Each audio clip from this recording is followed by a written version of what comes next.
Now, the Christian worldview understands humanity to be created in the image of God with inherent dignity or worth, yet sinful.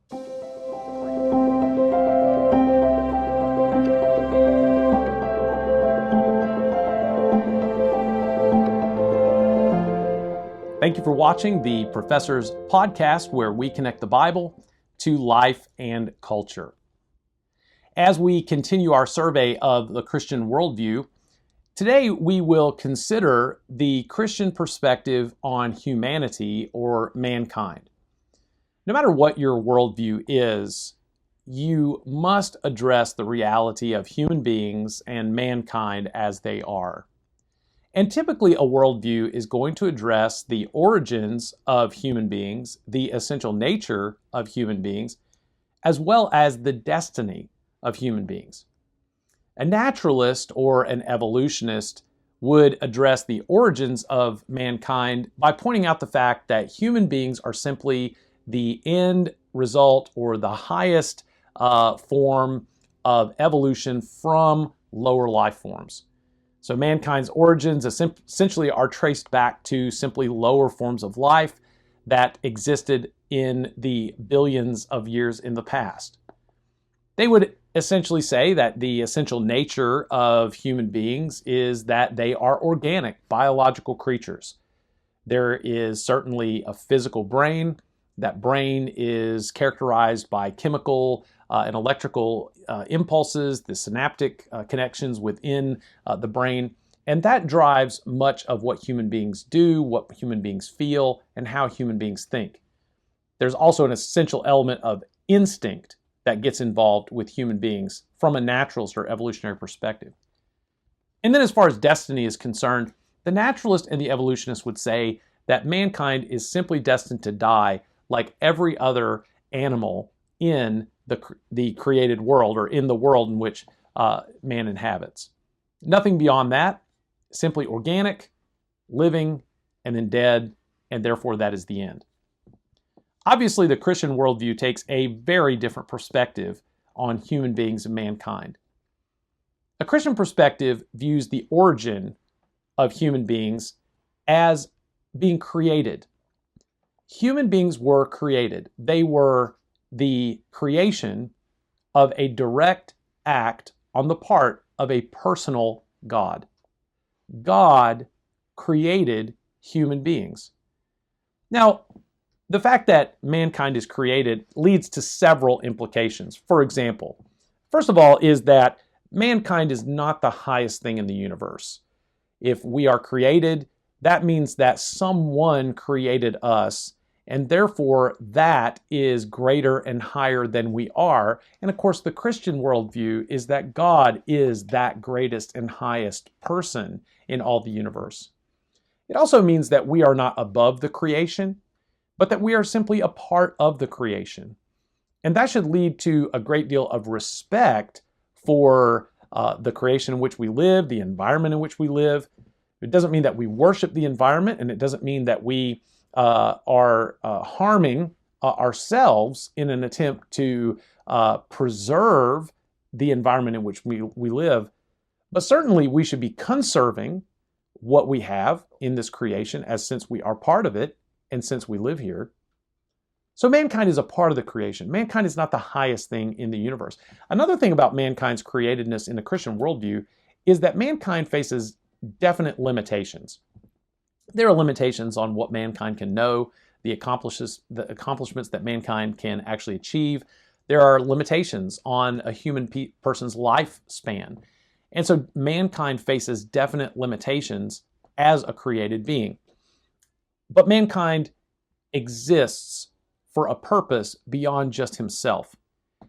Every created thing has a purpose, and that purpose goes just beyond that very thing's existence. And so there is a purpose for human beings. God has created mankind with a purpose. And so the Christian worldview understands the origins of human beings and the origins of mankind to go back to creation, and to the creation direct act of creation by a personal God who made every one of us.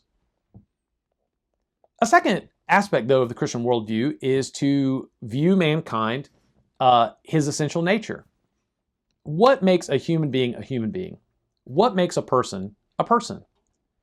Well, according to the Bible, mankind is not simply an organic creature, not just a brain and a physical body with chemical synaptics and things of that nature. We don't dispute that those things are real, but we recognize that mankind is so much more than that. Human beings, the essential nature of a human being is that he is body and spirit. There is an organic and a physical aspect to human life, but there is also an aspect of human life and human existence that goes beyond merely the physical. This has been shown in several studies, one study in particular that I'm thinking of, where subjects were actually given electrical shocks into certain areas of their brain. And these shocks would cause their fingers to move or their hand to twitch and those kinds of things. The subject of those experiments could recognize and knew when it was he himself who was consciously causing his hand or his finger to move, and when it was not him. The statement that he might say was, "That wasn't me," in referring to his hand moving at the direction of that electrical shock. How is that explained? There's a consciousness that mankind has that exceeds the physical and material and organic body that he has. Mankind, his essential nature is body and spirit. Now, it isn't that it is a spirit that inhabits a body, and it isn't a spirit without a body. The Bible says that God created mankind. The Lord formed man of the dust of the ground, his physical aspect, and breathed into his nostrils the breath of life, that spiritual aspect. So mankind is created essentially material and immaterial. Both aspects are true, and both aspects are essential for a human being to be a human being. And he is also created in the image of God. The image of God means that human beings are like God in some way, and they represent God to the creation. And we are not like God in the physical sense because God does not have a physical body. God is spirit. But we are like God in some ways. And it is this aspect of mankind's creation, his essential nature, that he is created in the image of God, that gives him inherent dignity. By creation, mankind has a purpose God has given to him. And by creation, part of his essential nature is that he has a dignity, a value, and a worth that is inherent to him. Every human life possesses this inherent dignity. It is not confined to or just simply what we might refer to as normal eyes and ears, sight and hearing, motor function. No, it is human life that has inherent dignity and worth. And that goes even so far as to the conception of a child in the womb, which is why Christians fight for the right to life, and why Christians do not support abortion, because every human life is sacred and has an inherent dignity. No matter the form that life takes, it is sacred and has dignity and worth. And that dictates how we should treat one another as human beings. Of course, the Bible prohibits murder, and that murder is prohibited based on the fact that human beings bear the image of God. Not only so, but the fact of how we talk to one another, to be demeaning, to be derogatory, to be hateful and spiteful. James chapter 3 tells us is not to be that way, because when we do so, we are speaking ill of someone who is made in the likeness of God. And so human beings, their essential nature is material and immaterial. And part of that immaterial aspect of human nature is that they are made in the image of God. There's an inherent dignity and worth to them, and they are to be treated correctly based on that.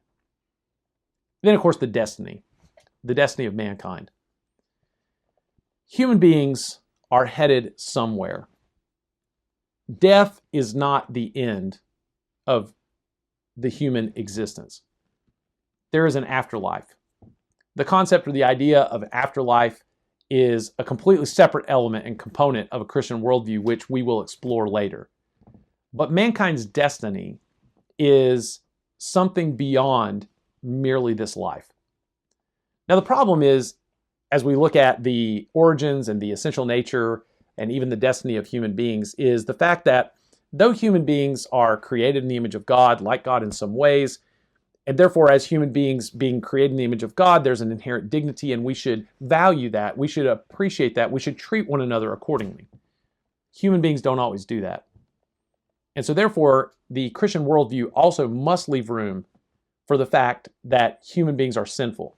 Human beings are created in the image of God with inherent dignity, and yet are sinful. The corruption of sin that has affected mankind, has affected all of mankind, has affected every part of the human person. Physically, mentally, emotionally, spiritually, every part of the human person has been affected by the corruption of sin, so that we do not reason the way that we should. We do not think clearly about matters the way that we should. It is tainted by sin. We feel certain emotions that we should not feel. We believe things about our emotions, about what we are feeling, that are not true because of the corruption of sin. We desire and we are led to behave in ways that are wrong according to God's absolute standard of truth. And we are led to do those things because of the corruption of sin. So it is not that mankind is inherently evil per se, but it is not that mankind is inherently good either. The corruption of sin is a reality that we must take into account when we consider the Christian worldview of human beings and mankind. So what is the answer to all of that? What is the answer to mankind's sinfulness? What is the answer to mankind not being all that he should be? What is the Christian's answer for mankind in that regard? Well, the Christian worldview also addresses what's called reconciliation, and we will address that particular component of Christian worldview in the next episode. Thank you for watching the Professor's Podcast today. If this video has been an encouragement or a help to you in any way, please like the video, consider subscribing to the channel to help us as we continue to put out content just like this. And thank you again for watching.